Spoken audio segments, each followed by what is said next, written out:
Velkommen til TVE. Vi starter med at se på TVE's program for i dag. Vi begynder med TV-avisen kl. 17.30.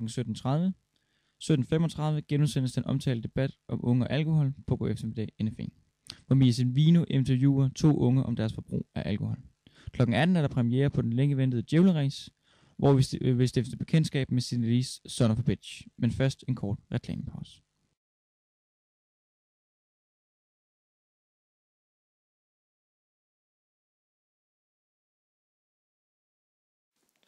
Hvad så, glæder du dig til elevfesten?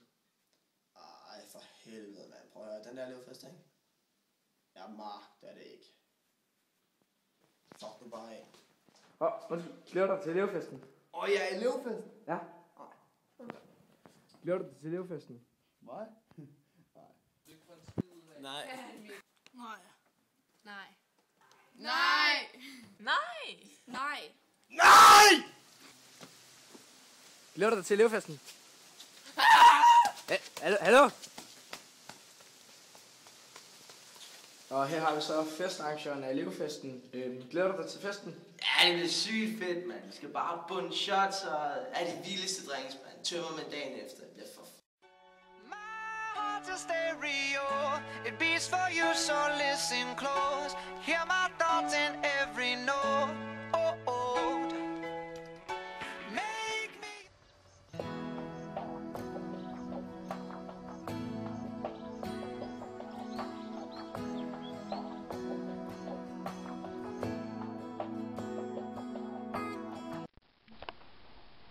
Velkommen til TV-avisen. God. Mit navn er Britta Clausen. Og mit navn er Rasmus. Vi tøjs i Danmark. Nu ny mode at gå enten i flot eller rødt tøj i Danmark. Folk i Danmark vil gerne vise, hvem de tilhænger af, blå eller rød. Er du rød, eller er du blå? Den nye forestilling er simpelthen givet ud af, at alle blomster er giftige. Vi ser også de store, nye blomster. I bedestarter lad være med at røre de blomster og tænke ud, hvis man har nogle hjemmehuse, og alle blomsterforretninger kan døde i løbet af året.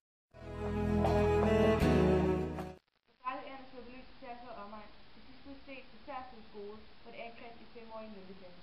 Men bedestarter holdes med til dette gerne, indtil det blev fanget og blev sat bag lås og slå igen. Og nu over til debatten om unge og alkohol. Velkommen til dig, Gertrud Mortensen. Tak for det. Hvad er din holdning til alkohol? Jeg mener, at man skal lov til at drikke alkohol. Hvorfor det? Fordi man skal lov til at sætte igennem, når man er ung. Og ja, det har man altså bare lov til. Man har et liv at leve. Det bruger man til det, man vil. Drikker du selv? Det gør jeg. Hvor meget og sådan, hvor tit? Det drikker jeg weekenderne til fester, og sådan, det skal ikke. Det går ikke ud over min dagligdag. Det går ikke ud over min skolegang på nogen måde, at det er, jeg drikker og det her. Jamen, hvad så med det der med, at forskerne mener, at det gør din lever dårlig og din hjerne dårlig? Så er der så mange ting ude i verden, der gør ting dårlige. Du kan dø hver sekund, altså. Ja. Der er så meget hele tiden. Det er bare noget nyt, der kommer tilbage. Det er lige meget. Hvad så med grænsen for, når man må købe alkohol og smør?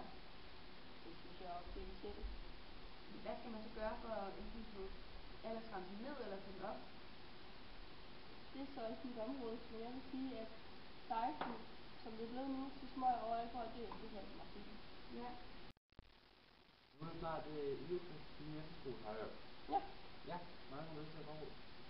Og ja, der er fri bar, og alle kommer med, og det er på lørdag, så er det fint, så det bliver rigtig godt.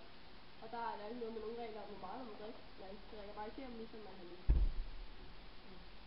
Jamen, tak til dig, Gertrud Mortensen. Tak herfra.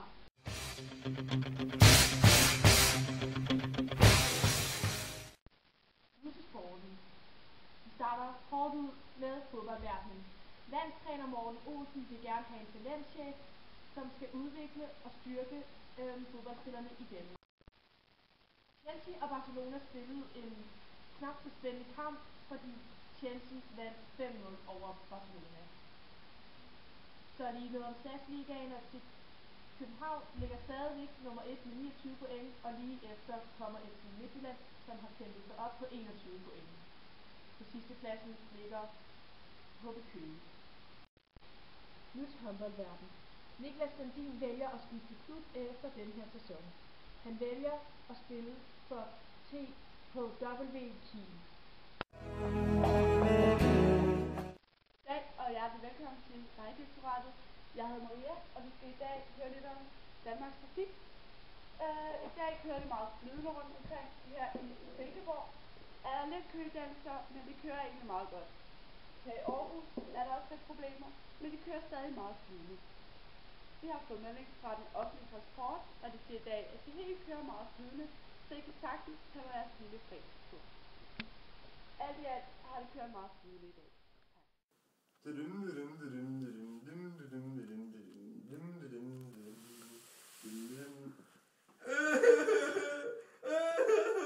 Hvad er der dog galt med dig? Det er fordi min bære sidder fast i vores tørstativ. Det er da lige job for Superbanan.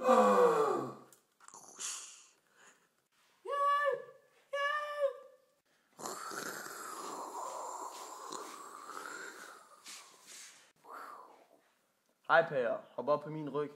Tak, Superbanan.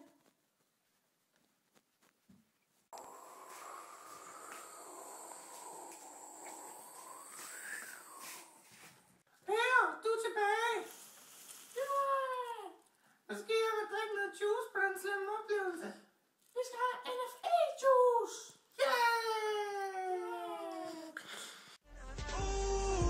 Det er så svært at være så god. Det er så svært at være så god.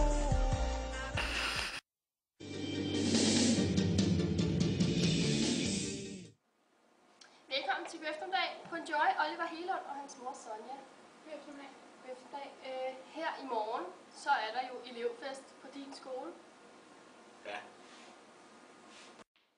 Hvad forventer du at drikke til den første elevfest? Jeg forventer at drikke lidt mokai, sommersby, vodka og sådan nogle shots måske. Hvad siger mor til det? Altså, jeg har opdraget Oliver således, at han skulle ud og lave sine egne erfaringer. Og han har jo prøvet at drikke før, og jeg ved, at han godt kan styre det. Så. Ja.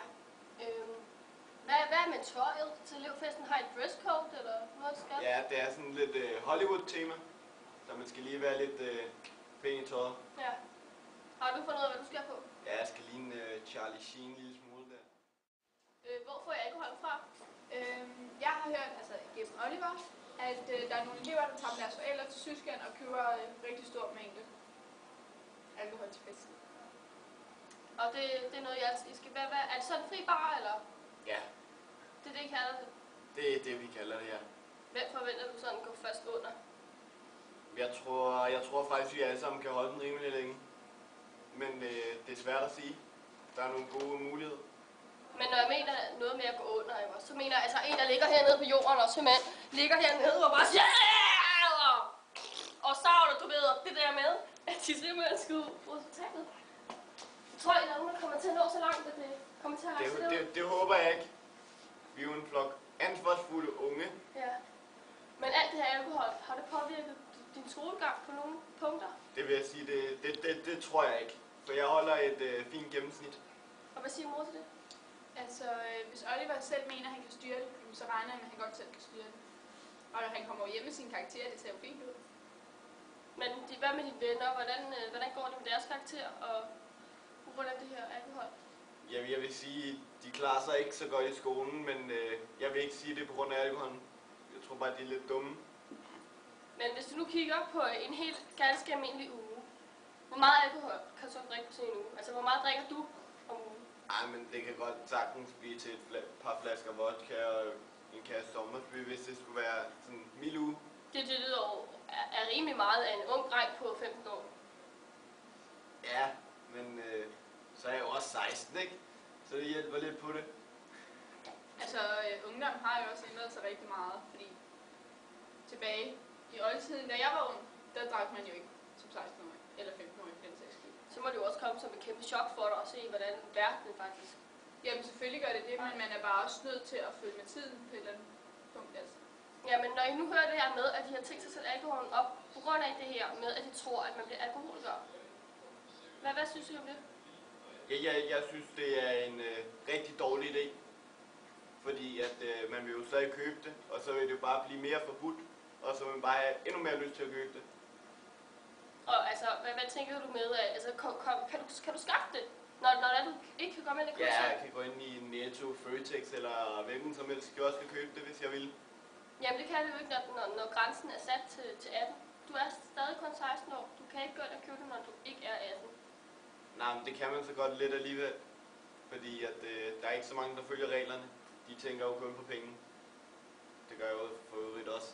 Men ja, de tænker kun på penge. Men nu har jeg også hørt lidt om, at det her med cigaretter, det bliver sat ned til 16 år. Hvad siger I om det? Altså, nu omkring cigaretter. Altså, jeg har det sådan lidt både over, fordi de kan jo skaffe det lige meget hvad. Eller så har de måske nogle ældre venner, som kan købe dem for det. Altså, så jeg tror 2 år fra eller til, det vil ikke gøre en stor forskel. Hvad med dig, Oliver? Ryger du selv cigaretter? Det gør jeg faktisk ikke. Det gør det. Nej, så det vil ikke betyde det stort for mig. Nej. Men jeg tror, det vil have stor betydning for mine venner. De vil sætte det helt vildt op. Ja. Fordi at, så vil det bare være endnu mere spændende at sætte for fat i. Så lige meget hvad vil I simpelthen kunne få fat i det her? Ja. Så det vil ikke ændre noget, at det vil sætte op? Det tror jeg ikke. Tak skal I have for en dejlig snak. Var du god, Oliver?